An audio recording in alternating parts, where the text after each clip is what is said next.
Hello everyone, my name is गुरु टेंगुरी और finally मैं हाजिर हो गया मेरे बहुत ही इंपॉर्टेंट वीडियो के साथ। आज से 2 दिन पहले हमने हमारे चैनल पर एक कम्युनिटी पोस्ट डाला था जहां पर मैंने आपसे पूछा था आपके टर्म 1, टर्म 2 या सीबीएसई की जो न्यू स्कीम आई है इससे रिलेटेड कोई भी क्वेश्चन है तो आप कमेंट में पूछिए, हम सबको आंसर करने वाले हैं।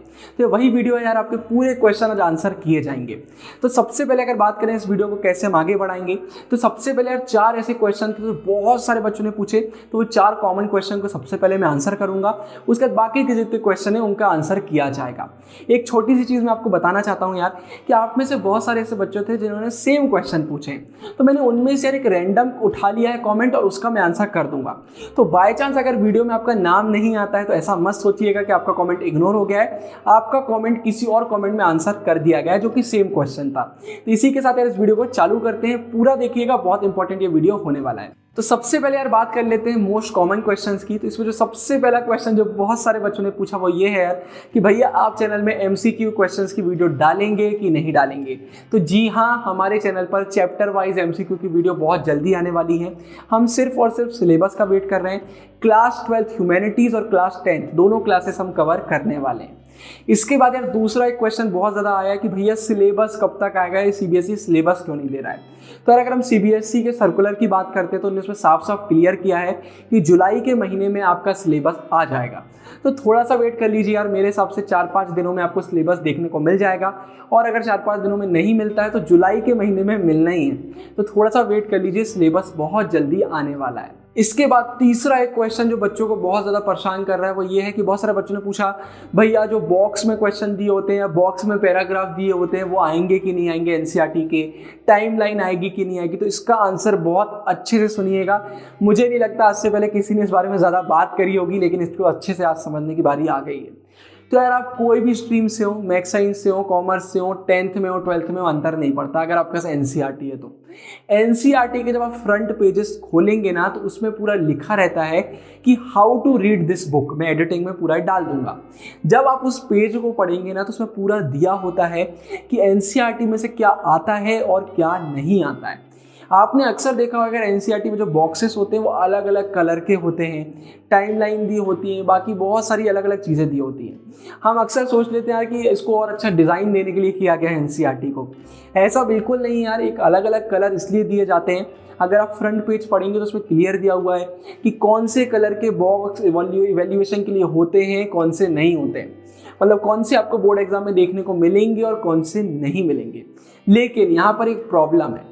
प्रॉब्लम ये है कि सीबीएसई ने आज से पहले तो हमेशा इस चीज़ को फॉलो किया है। मतलब जो एनसीईआरटी में लिखा है आएगा, सिर्फ वही आया है, और जो लिखा है नहीं आया है वो कभी नहीं आया। लेकिन अब मैं आगे का कंफर्म आपको नहीं बता सकता। अब आप बोलेंगे यार भैया आपने तो एक क्वेश्चन के साथ छोड़ दिया। यार देखिए, मैंने सीबीएसई वालों को मेल भी किया लेकिन उनके बहुत मेल आते तो रिप्लाई नहीं आया। पर अगर हम एनसीईआरटी की मानते हैं भाई, तो एनसीईआरटी में साफ साफ दिया हुआ है कि ये इवैल्यूएशन के लिए नहीं है। लेकिन सीबीएसई ये चीज़ को कभी कंफर्म नहीं करता है। तो भाई पास्ट की बात करते हैं, आप गूगल पर जाके पिछले 10, 15, 20 साल के सैंपल पेपर निकाल लीजिएगा, आपको वो क्वेश्चन देखने को ही नहीं मिलेंगे जो एनसीईआरटी ने मना करके रखे हुए हैं। लेकिन सीबीएसई ने अपनी तरफ से कभी कुछ नहीं बोला। तो भाई अगर मैं अपनी बात करूं तो मुझे तो लगता है कि वो नहीं आना चाहिए क्योंकि एनसीईआरटी में दिया हुआ है। लेकिन मैं 100% आपसे नहीं बोल सकता। तो मैं आपसे सिंपल ये कहूँगा यार कि जो ऐसी चीज़ें एनसीईआरटी में दी हुई हैं कि ये इवैल्यूएशन के लिए नहीं है, उनको थोड़ा सा आप लाइट वे में पढ़ सकते हैं। मतलब उन पर पूरा टाइम वेस्ट करने की ज़रूरत नहीं। जैसे टाइमलाइन दी होती है तब ऐसा नहीं है कि पूरी टाइमलाइन हम रटने बैठ गए हैं। उसको थोड़ा बहुत देख लीजिए, जो इंपॉर्टेंट लगता है वो पढ़ लीजिए, जो नहीं लगता है वो मत पढ़िए, क्योंकि पास्ट में तो कभी भी नहीं आया है। तो ये पूरा आता है जो बहुत सारे बच्चे बोलते हैं, सब इंक्लूडेड है। आपके सोर्स बेस्ड हो गए, आपकी टाइमलाइन हो गए, आपके डायग्राम हो गए, इसमें आपको हर बुक में एनसीईआरटी में दिया हुआ है।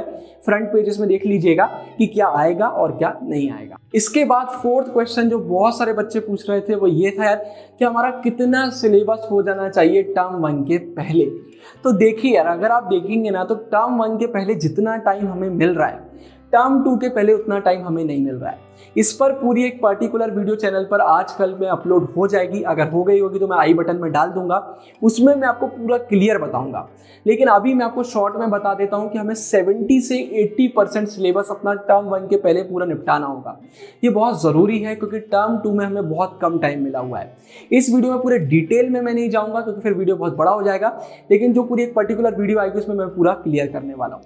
तो ये पूरे हमारे कॉमन क्वेश्चन आते हैं चारों कॉमन क्वेश्चन का मैंने आंसर दे दिया है। अब आगे वाले क्वेश्चन की तरफ बढ़ते हैं। तो पहला क्वेश्चन हमारा आता है नीलम की तरफ से। वो बोल रही है भैया जो टर्म 1 है वो तो पूरा एमसीक्यू बेस्ड होने वाला है, तो आंसर राइटिंग की प्रैक्टिस का क्या करना, और बहुत सारे बच्चों ने यही क्वेश्चन पूछा था। तो बहुत सिंपल सी बात है यार, जो आंसर राइटिंग होता है ना वो बहुत डिफिकल्ट नहीं होता है। अगर हम थोड़े से समय के लिए 15 से 30 दिन की प्रैक्टिस कर लेते हैं अच्छे से, हमारी आंसर राइटिंग एकदम परफेक्ट हो जाती है। तो अगर हम बात करते हैं टर्म 1 की, तो टर्म 1 का जब हम सिलेबस कर रहे होंगे, जब हमें आंसर राइटिंग की प्रैक्टिस नहीं करना है क्योंकि वो कोई काम नहीं आने वाली है, टाइम वेस्ट हमारा होगा। लेकिन मैंने आपसे क्या बोला, टर्म 1 के पहले हम 70 से 80% सिलेबस अपना कर लेंगे। तो ऑब्वियस सी बात है हम टर्म 2 का भी प्रिपरेशन कर रहे होंगे। तो जब हम टर्म 2 का प्रिपरेशन करेंगे उस समय आप हमारी आंसर राइटिंग बेसिक्स वाली पूरी प्लेलिस्ट देख लेना, आपको पूरे आंसर राइटिंग के डाउट क्लियर हो जाएंगे। तो शॉर्ट में आंसर दूं तो अभी नहीं करना है, जब टर्म 2 हम कर रहे होंगे, जब हम करेंगे और आराम से हो जाएगा। अब अगला क्वेश्चन यहाँ पर आदित्य की तरफ से आया है, बहुत ही इंटरेस्टिंग ये क्वेश्चन है। उन्होंने बोला है कि भैया हम आपकी वीडियो देखकर 1 चैप्टर पर डे फॉलो कर रहे थे, अब सीबीएसई ने तो हर चीज चेंज कर दी। तो यहाँ पर मैं सबको बोलना चाहूंगा कि बहुत सारे बच्चों ने गलती क्या करी, जैसे ही सीबीएसई का पैटर्न पूरा चेंज हुआ उन्होंने अपनी पढ़ाई रोक दी। वो 1 चैप्टर पर डे कर रहे थे, वो 2 चैप्टर पर डे कर रहे थे, उन्हें बंद कर दिया। लेकिन हम ये नहीं समझे यार कि हमें चैप्टर बंद करने से सोल्यूशन नहीं मिल जाएगा, पढ़ाई का तरीका चेंज करना होगा। भाई पढ़ना तो है ही आपको, अगर आप 8 चैप्टर कर रहे हो तो आपको 1 चैप्टर करना ही है, लेकिन अब थोड़ा सा पैटर्न चेंज हो जाएगा। एमसीक्यू आएंगे तो भाई हमने टर्म 1 की पूरी वीडियो डाली कैसे आपको प्रिपेयर करना है, तो ऐसे में पैटर्न चेंज करना होगा। इसका यार अलग अलग बच्चे अलग अलग तरीके से आगे बढ़ेंगे। अगर कोई ऐसा बच्चा है जिसका बहुत सिलेबस बचा हुआ है तो मैं आपको बोलूँगा आप अभी भी जब तक सिलेबस नहीं आता है 1 चैप्टर पर डे करते रहो, जिससे आप थोड़ा आगे बढ़ जाओ। लेकिन अगर आप ऐसे बच्चे हो जिसका बहुत सारा सिलेबस हो चुका है, मतलब 4-4, 5-5 चैप्टर हो चुके हैं, तो भाई अब आप 2 काम कर सकते हो। एक आप रिवाइज करना चालू कर दो फिर से, बट इसमें थोड़ा सा रिस्क रहेगा क्योंकि हमको अभी नहीं पता सिलेबस क्या आने वाला है। बट चलता है, इतनी रिस्क लेके आप रिवीजन करो तो हमारा कोई लॉस नहीं है, एक प्रॉफिट ही है कि हमारे वो चैप्टर अच्छे से हो जाएंगे। लेकिन अगर अभी आपका मन नहीं है, आपको लगता है थोड़े दिन रुक जाता हूँ, तो भाई सिलेबस आने तक आप रुक भी सकते हैं। लेकिन रुकने में एक प्रॉब्लम ये हो जाएगा थोड़ा सा पीछे हो जाएंगे। तो मेरे से अगर आप पूछेंगे तो मैं सिंपल ये बोल सकता हूँ यार कि आप स्टार्टिंग की जो फर्स्ट बुक हमारी है उसे 3-4 चैप्टर रिवाइज करना चालू कर दीजिए, इससे आगे मत बढ़िए। जब सिलेबस आ जाएगा, जब फिर हम आगे की पूरी बात करेंगे, टाइम टेबल चैनल पर आ जाएगा। इसके बाद अगला क्वेश्चन आर्यन की तरफ से आता है कि भैया असर्शन रीजन वाले में प्रॉब्लम हो रही है, थोड़ा उसके बारे में बता दीजिए। तो इस पर पूरी पर्टिकुलर वीडियो आएगी, हम पूरी वीडियो बना देंगे, केस स्टडी क्वेश्चन कैसे किए जाते हैं, असर्शन वाले क्वेश्चन कैसे किए जाते हैं। थोड़ा सा वेट कर रहे हैं यार, सिलेबस आ जाए तो थोड़ा पता चले कि इनके अलावा भी कैसे एमसीक्यू हमें देखने को मिलने वाले। एक बार सब चीज क्लियर होगी चैनल पर वीडियो आ जाएगी। इसके बाद हसनैन का क्वेश्चन आया और बहुत सारे बच्चों का भी ये क्वेश्चन था कि सिलेबस रिड्यूस होगा कि नहीं होगा।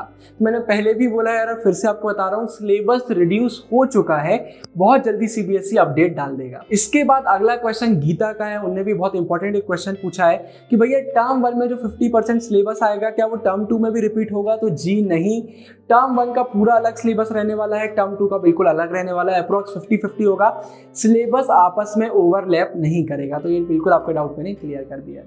इसके बाद अगला क्वेश्चन श्वेता का आता है कि भाई हिस्ट्री हो गया, इंग्लिश हो गया, पॉलिटिकल साइंस हो गया, इनमें असर्शन वाले क्वेश्चन आएंगे कि नहीं आएंगे। इसमें मैं और ऐड कर देता हूं कि भाई आखिर हमें एमसीक्यू किस टाइप के आने वाले हैं। तो देखिए यार, ये सब्जेक्ट पर डिपेंड करता है। सीबीएसई का जब सिलेबस आएगा तो बहुत चांसेस है उसी समय सीबीएसई ये चीज़ भी क्लियर कर देगा। देखिए सब्जेक्ट पर डिपेंड करता है, हो सकता है हिस्ट्री में आपको इमेज बेस्ड क्वेश्चन भी देखने को मिल जाए जहाँ पर वो आपको 4 ऑप्शन दे दें। हो सकता है आपको मैप देखने को मिल जाए जहाँ पर वो मैप के आंसर दे दे, आपको टिक करना हो कि कौन सा सीक्वेंस में आंसर सही है। अभी सीबीएसई डिसाइड करेगा। ये भी हो सकता है सारे क्वेश्चन ही हट जाए, सिंपल एमसीक्यू हमें देखने को मिल जाए। तो थोड़ा सा वेट करते हैं, सीबीएसई सब चीज़ें क्लियर करेगा। अभी से हम कोई भी इस पर गैस नहीं कर सकते हैं। इसके बाद आयुष का और बहुत सारे बच्चों ने ये क्वेश्चन पूछा था कि बेस्ट बुक अब कौन सी रहेंगी। तो मैं आपको एक सिंपल चीज़ बता देता हूँ, उसको अच्छे से समझिएगा। अगर हम बात करते हैं क्लास 10th की या अगर हम बात करते हैं क्लास 12th में मैथ्स साइंस की, कॉमर्स साइड की, तो इनकी तो बहुत चांसेस है हमें नई नई बुक देखने को मिल जाएंगी। क्योंकि पास्ट की अगर हम बात करते हैं ना, तो पहले भी एमसीक्यू बोर्ड एग्जाम में आते थे बहुत सारे। मैथ्स साइंस में भी हमें देखने को मिलते थे, हमें कॉमर्स में भी देखने को मिलते थे। और मैथ्स साइंस में ये यार कि उसके एमसीक्यू बनाना बड़ा आसान होता है। तो बहुत सारे ऐसे पब्लिशर होंगे जो बुक लेकर आ जाएंगे बहुत जल्दी जल्दी। लेकिन अगर हम ह्यूमैनिटीज साइड की बात करते हैं तो बहुत मुश्किल है कि आपको कोई ऐसी पर्टिकुलर बुक मिलने वाली है जो सिर्फ और सिर्फ टर्म 1 के लिए बनी हुई है। ये मुश्किल चीज़ है। हो सकता है कि 1-2 पब्लिशर इस साइड काम कर दे जो हमें पता चल जाएगा बहुत जल्द। अभी के लिए आप सिंपल ही कर सकते हैं, मैंने हमेशा से आपको बोला है एनसीईआरटी करिए। अगर कोई अच्छी रिफ्रेशर मैंने आपको इकोनॉमिक्स मैथमेटिक्स के लिए बताई थी, आप वो करिए। इतना करेंगे आपका एमसीक्यू का प्रिपरेशन अपने आप हो जाएगा। बहुत सारे पब्लिशर ने तो यार ये कर दिया है कि सिर्फ वो बाहर का कवर चेंज कर दिया है, कवर में लिख दिया है फॉर टर्म 1 and 2 और अंदर क्या है, एक दो MCQ बढ़ा दिए गए, क्वेश्चन बढ़ा दिए गए और बस उसी को नाम दे दिया है। तो बात वही यार, अभी कोई पर्टिकुलर ऐसी बुक हमें ह्यूमैनिटीज की तरफ देखने को नहीं मिली है, बाकी स्ट्रीम के लिए बहुत जल्दी आ जाएंगी। यहाँ पर अब अगला क्वेश्चन इस्माइल की तरफ से आता है और इसमें मैं और भी लोगों का क्वेश्चन ऐड करूंगा। बहुत सारे बच्चों का कहना है कि भाई अभी हमें सिलेबस नहीं पता है, सीधी बात सबका कहना है कि ये टॉपिक आएंगे नहीं आएंगे, चैप्टर आएंगे कि नहीं आएंगे। तो मैं आपको सिर्फ इतना बोल सकता हूँ कि अभी हम इस बारे में कुछ ऐसा पर्टिकुलर चीज़ नहीं बोल सकते, कोई एक स्टेटमेंट मैं आपको नहीं दे सकता हूँ कि भाई ये चैप्टर आएंगे और ये नहीं आएंगे, वो CBSE डिसाइड करेगा। लेकिन अभी के लिए मैं आपको ये बोल सकता हूँ यार कि जितने आपके चैप्टर हो चुके हैं उनको बस रिवाइज करना चालू कर दीजिए। रिवाइज करने से हमको कोई लॉस नहीं है, हम आगे नहीं बढ़ रहे हैं। और अगर आपने कोई रिवाइज कर लिया तो अगर वो टर्म 2 में भी आता है, अगर डिलेट भी हो जाता है तो कोई प्रॉब्लम नहीं है, थोड़ा सा नॉलेज ही हमारा बढ़ जाएगा। तो अभी आपका जो हो चुका है भाई वो हम पहले ही कर चुके हैं, बस उनको रिवाइज करना चालू करिए। बहुत जल्दी हमें चीज़ें पता चल जाएंगी कि आगे क्या करने वाले हैं CBSE वाले। और बहुत सारे बच्चे इसमें ये भी बोलते हैं कि भैया आप पढ़ाई करना भी है कि रोक दें, तो करिए। अगर जैसे मैंने बोला बहुत सारे चैप्टर आपके बच गए तो आप फर्स्ट बुक चालू कर दीजिए। देखिए मेन प्रॉब्लम क्या है, कुछ सब्जेक्ट ऐसे होते हैं जहाँ पर अलग अलग बुक कंटिन्यू करी जाती है कि आप फर्स्ट बुक पढ़ेंगे तब आपको सेकंड समझ में आएगी, फिर थर्ड समझ में आएगी। लेकिन कई बुक ऐसी होती है जो अलग ही अलग होती है। पॉलिटिकल साइंस का एग्जांपल दूं तो एक वर्ल्ड है, एक इंडियन है। तो भाई क्या पता CBSE पहले वर्ल्ड दे दे, पहले इंडियन दे दे, दोनों के कुछ कुछ चैप्टर दे दे। अभी के लिए मैं आपको इतना बोल सकता हूँ, जो फर्स्ट बुक है हमारी उसके आप 2-2 3-3 चैप्टर करना रिवाइज चालू कर दीजिए, जब तक पूरा सिलेबस हमारे सामने आ ही जाएगा। इसके बाद अगला क्वेश्चन जो सुरेश की तरफ से आया है वो भी आंसर राइटिंग रिलेटेड ही है। तो यार इसमें मैं थोड़ा सा आपको एक बहुत इंपॉर्टेंट चीज़ बताना चाहता हूँ, वो ये है कि बहुत सारे बच्चों ने और भी पूछा कि भैया आंसर राइटिंग की प्रैक्टिस कब से करें। मैंने पहले भी वीडियो में क्लियर कर दिया, लेकिन फिर से मैं आपको बताता हूँ कि जब हम टर्म 1 का प्रिपरेशन कर रहे होंगे, जब हम टर्म 1 की आंसर राइटिंग की प्रैक्टिस नहीं करेंगे, उसका रीज़न यार वो सीधा सीधा हमारा टाइम वेस्ट होगा। इससे अच्छा उतनी देर में हम हमारे कोई बिल्कुल प्रिसाइज नोट्स बना लेंगे या बुक फिर से पढ़ लेंगे, वीडियो फिर से देख लेंगे, तो हमारा रिवीजन हो जाएगा। तो टर्म 1 की प्रिपरेशन में हम बिल्कुल भी आंसर राइटिंग की प्रैक्टिस नहीं करेंगे, लेकिन टर्म 2 में हमें करना पड़ेगा जब हम प्रिपरेशन कर रहे हैं। क्योंकि इसका एक बहुत सिंपल चीज़ मैं आपको बताता हूँ यार, स्कूल में भी अब आपके मोस्टली स्कूल में MCQ बेस्ड पूरे पेपर हो रहे होंगे। टर्म 1 हमारा पूरा MCQ वाला होगा। तो जब हम MCQ करते जाएंगे ना, तो कहीं ना कहीं हमारी आंसर राइटिंग इंप्रूव नहीं हो पाएगी। बाद में ये एक बहुत प्रॉब्लम हमें दे सकती है। इसलिए जब टर्म 2 का प्रिपरेशन हम स्टार्ट करेंगे, उसी समय हम आंसर राइटिंग भी स्टार्ट कर देंगे। आंसर राइटिंग बेसिक्स वीडियो की जो प्लेलिस्ट है पूरी, वो आपको देखना ही है, वो आपको पूरा चेंज कर देगी। आंसर राइटिंग का पूरा क्लियर उसमें हमने किया हुआ है, तो आप वो देखेंगे, लेकिन अभी नहीं, जब टर्म 2 का प्रिपरेशन कर रहे होंगे। बाकी टाइम टेबल वाली वीडियो बहुत जल्दी आएगी, उसमें सब मैं ये क्लियर कर दूंगा। इसके बाद कीर्ति का एक बहुत इंपॉर्टेंट क्वेश्चन आया है कि जो MCQ आएंगे वो NCERT से आएंगे या बाहर से आएंगे। अब बाहर से 2 तरीके से आ सकते हैं। एक तो होता है कि कोई और टॉपिक ही आ गया, या ये हो सकता है कि जो NCERT में टॉपिक दिया हुआ है उसी का कुछ बाहर से पूछ लिया। तो मैं आपको क्लियर कर देता हूँ यार, दोनों चीज़ें नहीं होने वाली हैं, पूरा आपका NCERT आएगा। टर्म 1 हो चाहे टर्म 2 हो, आपको NCERT से ही क्वेश्चन देखने को मिलेंगे। इसके बाद अब कुछ क्वेश्चंस मुस्कान की तरफ से आते हैं, पर मैंने 2-3 क्वेश्चन ऐड किए क्योंकि मुझे इंपॉर्टेंट लगे।